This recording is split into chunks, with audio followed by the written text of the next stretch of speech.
At 37 years old, Jackson Williams earned $135,000 a year as a reservoir engineer for Anadarko Petroleum. He lived in a city he loved, Denver, and believed he was building a life with the woman he adored. He was, by any objective measure, a successful, happy man. But on a Wednesday evening at 9:17 p.m., standing in the kitchen of his $950,000 Cherry Creek North townhome, he learned that his entire life was a meticulously constructed lie, and the demolition was scheduled for June. He discovered this not through a dramatic confession or a careless whisper, but through the cold, glowing screen of his wife's unlocked iPhone 14 Pro, its $1,099 worth of technology displaying a betrayal so calculated it stole the air from his lungs. The name of the WhatsApp group chat at the top of the screen was Exit Strategy, Free Alani by June. And just like that, Jackson's world wasn't his own anymore. He had no idea the path to his own freedom would be paved with screenshots, spreadsheets, and a silence so profound it would shatter 4 lives. Have you ever had a moment where the floor falls out from under you and everything you thought was solid turns to smoke? People say it's like a movie, but Jackson knew it was worse. It was real. We all want to believe we know the people we love, but sometimes the truth is hiding in plain sight, just waiting for the right password. Or in this case, no password at all. The facade had been perfect, constructed with the same precision Jackson applied to modeling fluid flow in subterranean rock formations. Their life was a portrait of modern black success. Alani, with her luminous deep brown skin that seemed to drink the Colorado sunlight, and her master's degree in art history, was the visionary, the one with the aesthetic sensibilities. Jackson was the foundation, the steady, brilliant engineer whose salary made the vision possible. He'd loved being that foundation. He thought that was the point of a partnership. 2 years ago, when they decided to buy the townhome, it was Alani who had picked the neighborhood. Cherry Creek North, with its art galleries, high-end boutiques, and streets lined with gleaming Teslas and Range Rovers, was her natural habitat. "It's about proximity, Jax," she had explained, her voice smooth as silk. "Proximity to the right people, the right energy. It's an investment in our future." The townhome itself was a 3-story modern build, all glass and steel, with a rooftop patio that looked out over the manicured district. The price tag was a breathtaking $950,000, Jackson's premarital savings, nearly $200,000 earned from a decade of disciplined work and careful investing at Anadarko, had made up the entire down payment. He didn't hesitate. He saw the light in her eyes and imagined their future children playing on the plush, cream-colored, $8,000 sectional sofa she'd picked out. He remembered the day they moved in. He'd spent 12 hours hauling boxes in his worn-out Howard University sweatshirt and a pair of $40 jeans, while Alani directed the movers, looking flawless in a $350 linen jumpsuit. Later that evening, surrounded by cardboard, he'd cooked them a simple meal of spaghetti and garlic bread in their new kitchen, with its top-of-the-line Wolf range that had cost more than his first car. Alani had held up a glass of champagne, a $90 bottle of Veuve Clicquot she'd insisted on buying for the occasion. To our empire, she'd toasted, her eyes sparkling. Jackson, his hands calloused from the move, his heart full, had clinked his glass against hers. He thought empire was just a romantic exaggeration. He didn't realize she was being literal, and that in her mind, it was always meant to be hers alone. Their domestic life settled into a rhythm defined by this contrast.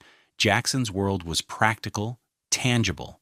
His satisfaction came from solving a complex drilling problem, from a perfectly executed financial plan, from the quiet hum of a well-oiled machine. His favorite watch was an $89 Timex Expedition, reliable and unassuming. He drove a 2018 Honda Accord, paid off, with 80,000 miles on it, a testament to solid engineering. He found joy in simple acts of service. He was the one who woke up at 6 p.m. to make coffee, The one who meticulously managed their budget on a spreadsheet? The one who packed her lunch on the days she worked part-time as a consultant for a local art gallery? Alani's world was one of aesthetics and aspiration. Her closet was a shrine to her brand, filled with items that came with jaw-dropping price tags. There were the Fallon $200 Christian Louboutin pumps she wore once to a gallery opening, the $2,400 Burberry trench coat she claimed was a timeless classic, the collection of Chanel and Dior handbags that cost upwards of $4,000 apiece. "It's not just a bag, Jackson," she would say, a hint of condescending pity in her tone when he'd gently question a credit card bill. "It's a statement. It tells people who I am before I even speak." He had tried to understand, chalking it up to their different backgrounds. He was the son of a teacher and a postal worker from Houston. She was the daughter of a prominent Denver lawyer and a surgeon. Luxury was her native language. For him it was a dialect he was trying and failing to learn. Her family reinforced this dynamic. Her father, Rowan, a man who wore $8,700 Armani suits with an air of weary importance, would clap Jackson on the back at family dinners and ask, "Still playing with dirt and oil, son?" It was a joke, but it dripped with condescension.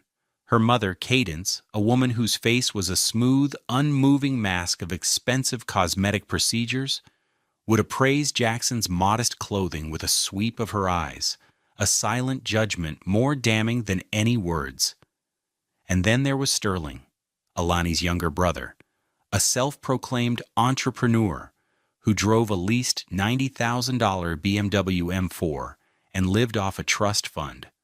Sterling's conversations with Jackson were always a series of backhanded compliments. "That Accord is smart, man. So practical," he'd say, the emphasis on practical making it sound like an insult. "You save so much money for whatever it is you guys are saving for." Jackson had endured it all, believing it was the price of admission for loving Alani. He saw their condescension as a flaw in them, not in him. He believed that his quiet competence, his unwavering support, and his deep, abiding love for their daughter would eventually win them over. He believed Alani saw him, truly saw him, for the man he was. He had no idea they were all just waiting for him to finish building the house so they could lock him out of it. He thought he was building a home, but he was only financing a launch pad. The cruelty didn't begin on that Wednesday night in the kitchen. It had been happening for months, a slow, steady drip of poison he had mistaken for marital friction. After the discovery, every past slight, every dismissive comment, every cold shoulder replayed in his mind, now cast in the horrifying glow of the WhatsApp chat. The escalating betrayal was not a new phenomenon. He just finally had the name for it. The week after he found the chat, he lived in a state of suspended animation. He was a ghost in his own home, his mind a frantic engine of calculation, while his face remained a placid mask. On Friday night, Alani suggested they go out for dinner. "Let's go to Uchi," she said, naming a trendy, eye-wateringly expensive sushi restaurant in the Rhino district. "I need a good meal. It's been a stressful week." Jackson, knowing his Anadarko bonus was due to be deposited the following week, a fact he was sure she was aware of, simply nodded. "Of course, honey." They sat at a small table, the restaurant buzzing with the clatter of chopsticks and the murmur of Denver's elite. Alani looked stunning in a black silk dress that probably cost more than his monthly car insurance. She ordered a bottle of sake, a $150 bottle, without consulting him.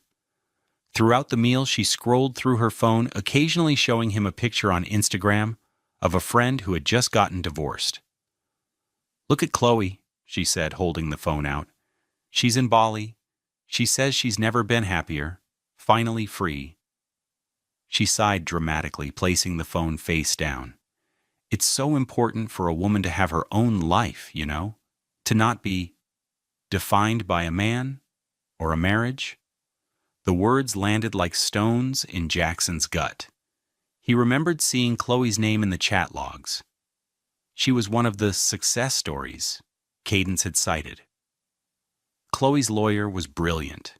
Got her the house and max alimony. We need someone like that for Alani. Jackson picked up a piece of toro nigiri with his chopsticks, the fatty tuna costing $18 for a single bite. He chewed slowly, deliberately. She does look happy, he said, his voice even. Good for her. Everyone deserves to be happy.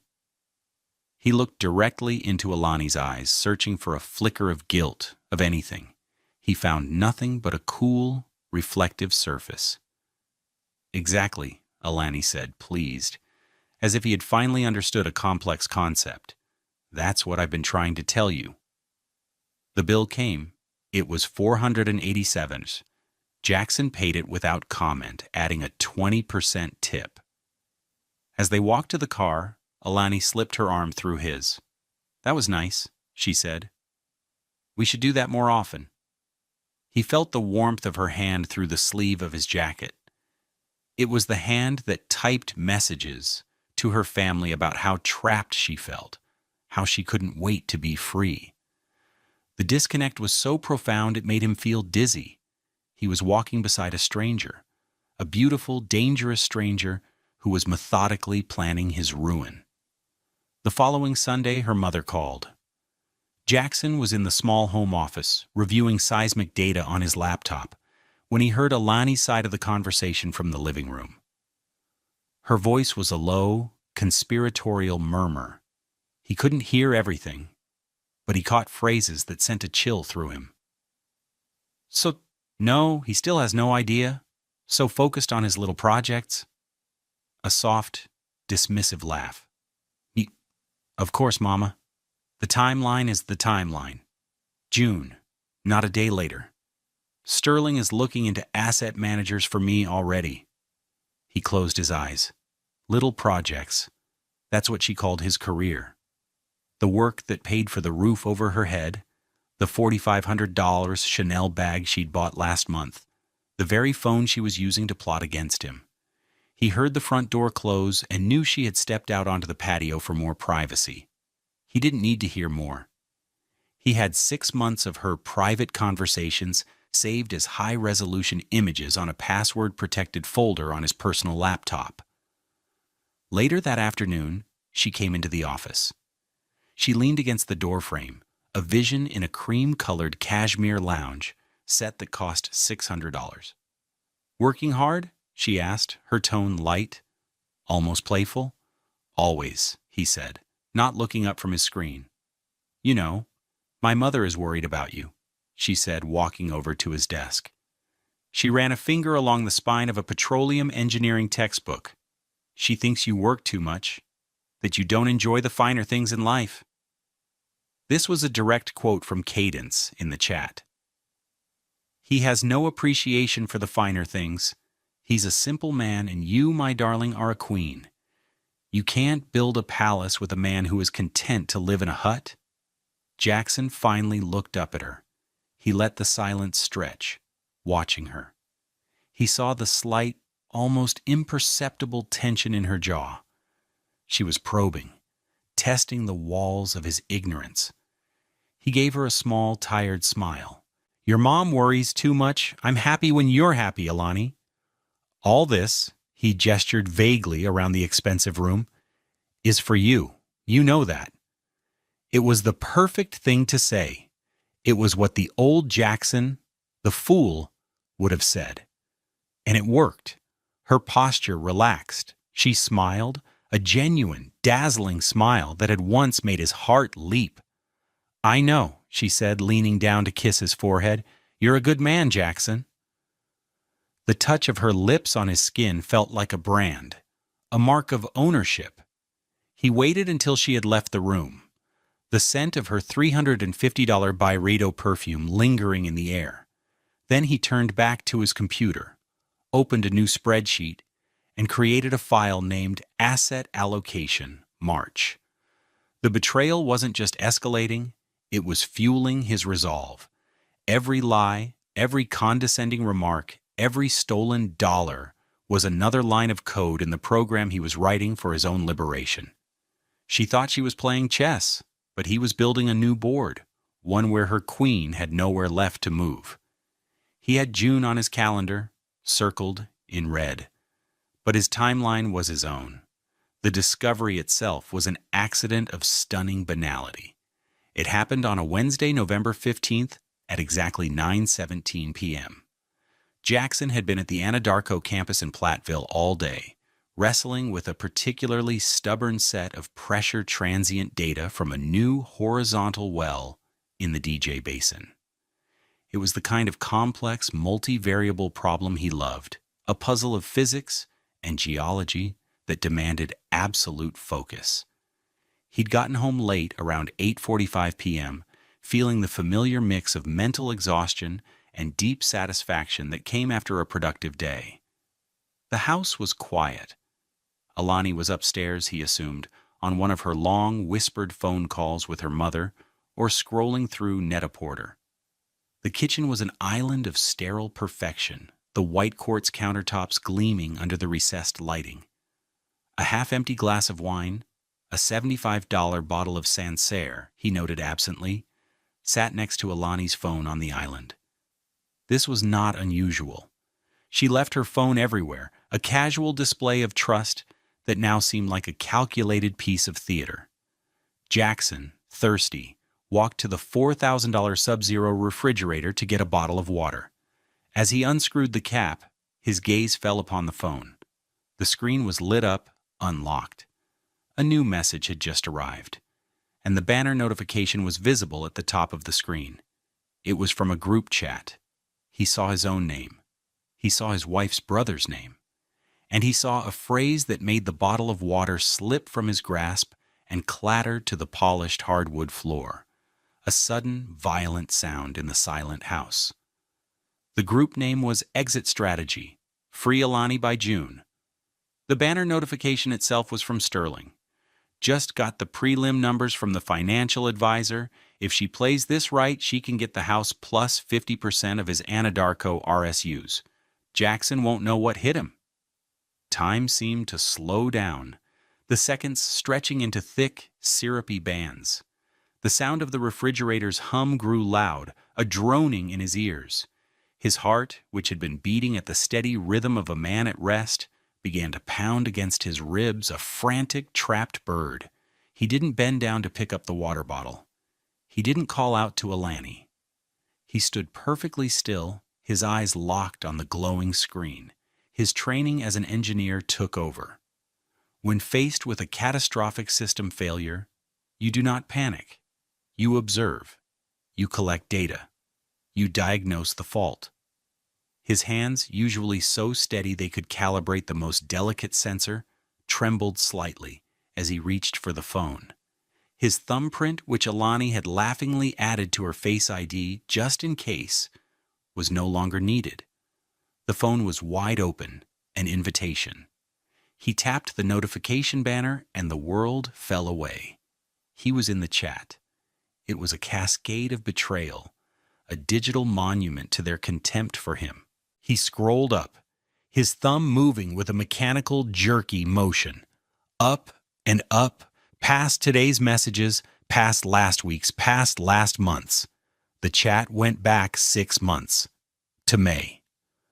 Just after they had celebrated their 3rd wedding anniversary at the Broadmoor, a weekend that had cost him over $3,000. The very first message from Cadence was dated May 28th. Okay, darling, we're all here, Rowan and Sterling and I. It's time to get serious about your future. You deserve more than a life of beige stability with a man who thinks a 401k is the height of ambition. Let's call this our little project, Operation Free Alani. Jackson felt a wave of nausea. He had to brace himself against the kitchen island, his knuckles turning white on the cold quartz. He kept scrolling, his breath held tight in his chest. Rowan, the legal framework is key. We need to establish a narrative. The overworked, emotionally distant husband, the vibrant, neglected wife. It's a classic for a reason. Sterling, I'll handle the financial side. We need to know where all of Jackson's assets are. The Anadarko stock, the retirement accounts. We need to maximize the take. Alani. You guys, are you sure? He's a good man. Cadence. A good man is a consolation prize, my love. You were meant for a great man. Or even better, to be a great woman who needs no man at all. He's just a bridge to your next chapter. A well-funded bridge. The cynicism was breathtaking. They spoke of him as if he were a mark, a problem to be solved, a resource to be extracted. He saw messages dissecting his personality, his habits, his perceived weaknesses. He's so trusting. It's almost pitiful. Alani, July 12th. Make sure you keep a record of every time he works late. We can frame it as neglect. Rowan, August 3rd. I saw his watch, a Timex. My God, how do you even stand it, darling? Cadence, September 21st. Just talked to a buddy who does divorce law. Key is to stay in the primary residence until the filing. Establishes it as the marital home she's entitled to. Sterling, October 5th.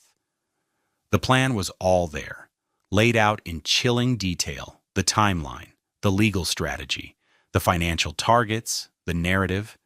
They had even workshopped excuses for her to give him when she finally left. It was a 6-month conspiracy, and he was staring at the minutes of every meeting.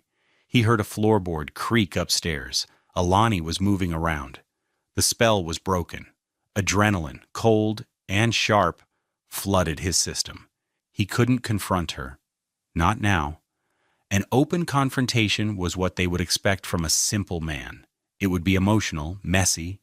It would make him the villain in the narrative they had already written. No, an engineer does not scream at the data. He uses it. His own phone was in his pocket, a Samsung Galaxy S22, a practical $800 device. He pulled it out. His hands were steady now. He went back to the very beginning of the WhatsApp chat, 6 months ago. He took the first screenshot. Then he scrolled down, a thumb's length at a time, and took another. And another. He was methodical.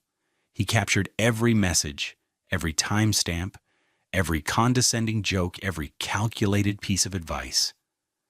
The screen of Alani's phone glowed on the counter, illuminating his dark, focused expression. The pictures uploaded automatically to his secure cloud storage. 184 screenshots, 6 months of their lives, their lies, documented in a series of perfect, damning images. He finished just as he heard her footsteps on the stairs. He quickly locked her phone and placed it exactly where he had found it. He bent down, his movements fluid, and picked up the water bottle. When Alani entered the kitchen, she found him wiping up a small puddle of water from the floor with a paper towel. "Clumsy me," he said, forcing a light chuckle. His voice sounded strange and distant to his own ears. "Everything okay, baby?" she asked, her voice laced with the manufactured concern he now recognized so clearly. She floated towards him, a goddess of deceit in her silk pajamas. He stood up and looked at her. Truly looked at her, for the first time as an adversary. He saw the beautiful face, the expressive eyes, the elegant coils of her hair, and behind it all, he saw the machinations of a cold, calculating stranger. "Everything is perfect," Jackson said, and his smile didn't reach his eyes. "Just planning my day tomorrow." He had no idea how true that statement was. His days, his weeks, his months were no longer his own. They belonged to a new project. He didn't have a name for it yet, but it would be the most important work of his life. The days that followed the discovery were a masterclass in strategic restraint. Jackson moved through his life with the quiet, unnerving calm of a bomb disposal expert who knows the slightest tremor could set off the charge. He was playing the most important role of his life, the oblivious, devoted husband. Each lie he told, each act of normalcy he performed, was a scene in a play only he was directing. The first test came the very next morning. As he was making coffee, the scent of the dark roast beans a familiar, comforting anchor in a world that had come unmoored. Alani came into the kitchen, yawning. She was wearing one of his old Anadarko sweatshirts, a soft, worn garment he'd had since his first year with the company. The irony was so thick he could taste it.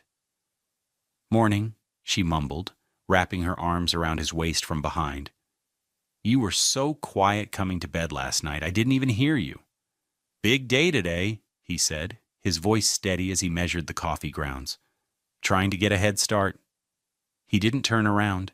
He didn't trust his eyes not to betray the cold fury that was simmering just below the surface. He felt her press her cheek against his back.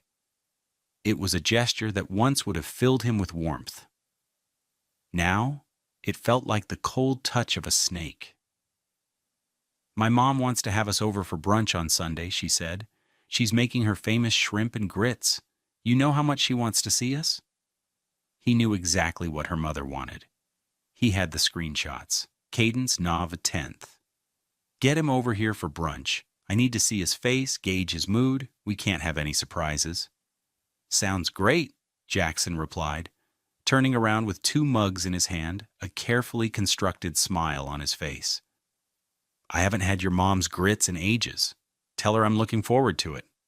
Her face lit up. "Perfect. I'll let her know." She took the mug from him, her fingers brushing his. "You're the best." He watched her walk away, sweatshirt hanging off her slender frame, and felt nothing but a vast, empty cold.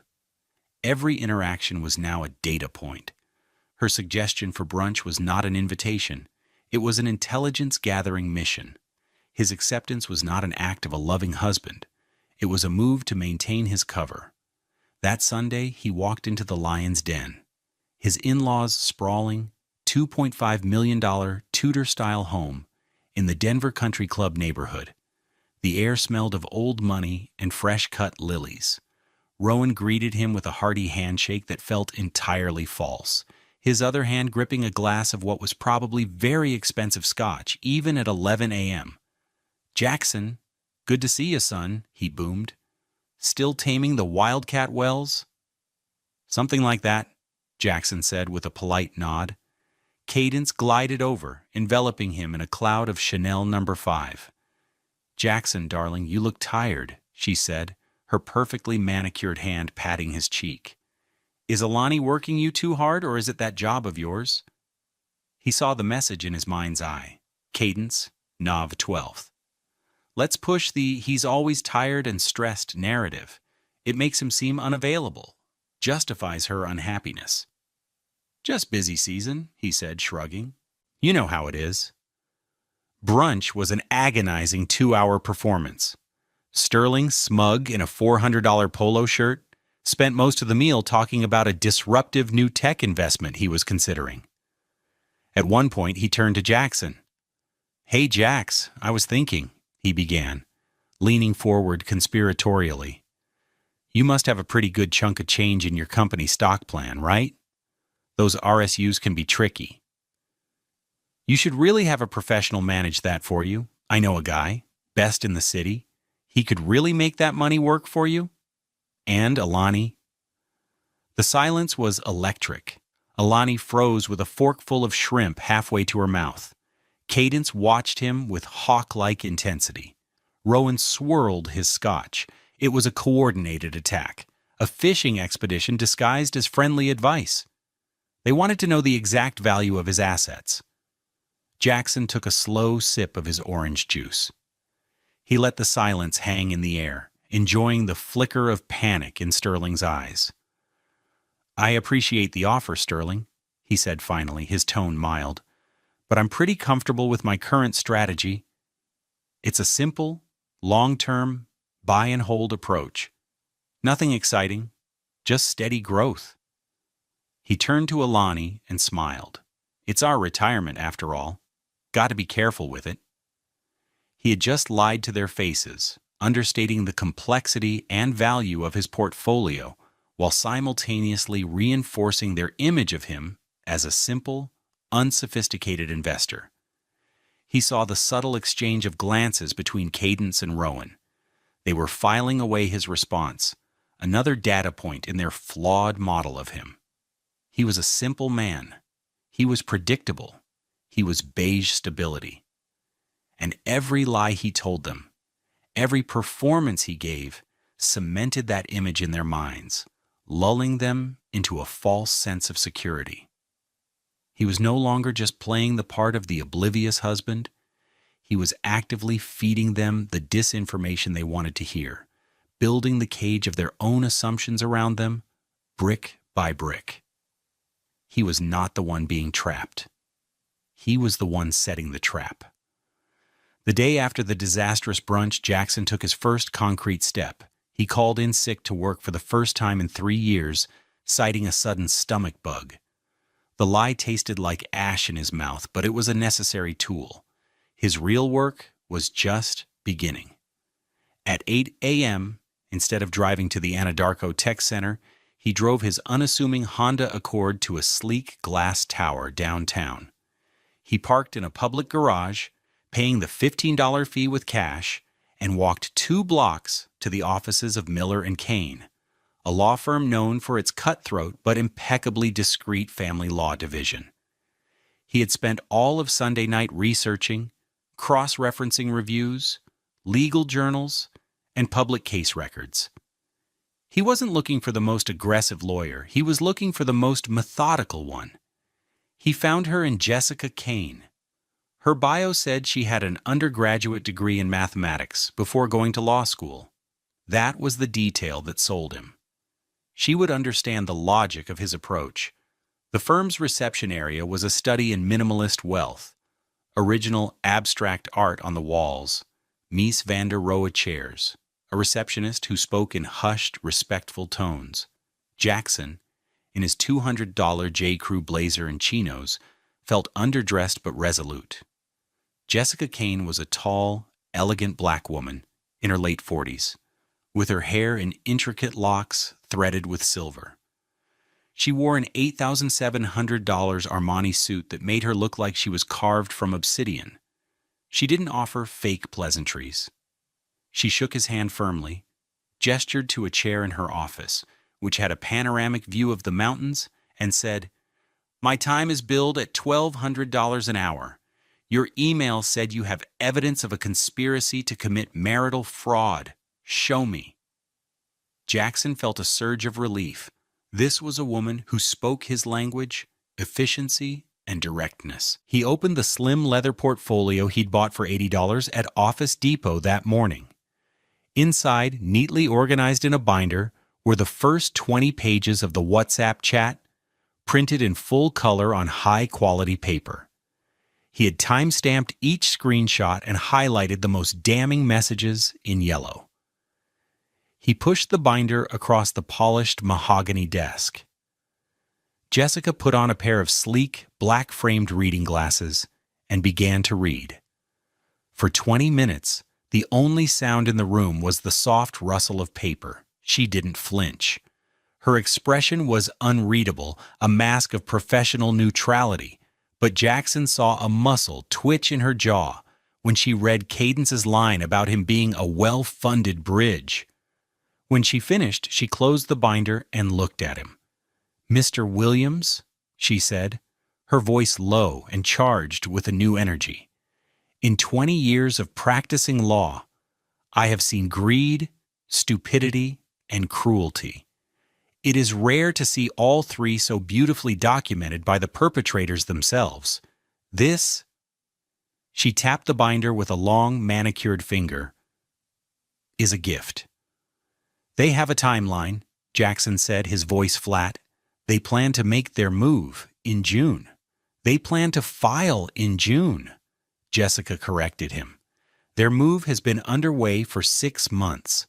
They're positioning assets, creating a false narrative, and preparing to defraud you of your share of the marital estate, not to mention your pre-marital assets." She leaned forward. "They think they have until June. That gives us an enormous tactical advantage. They're planning a spring offensive while we are already behind their lines." The military analogy resonated with Jackson. What's our first step? Full financial disclosure, but for our eyes only, she said, her mind already working. I need statements for every account you hold. Your 401k, brokerage accounts, the complete vesting schedule for your Anadarko RSUs. I need the deeds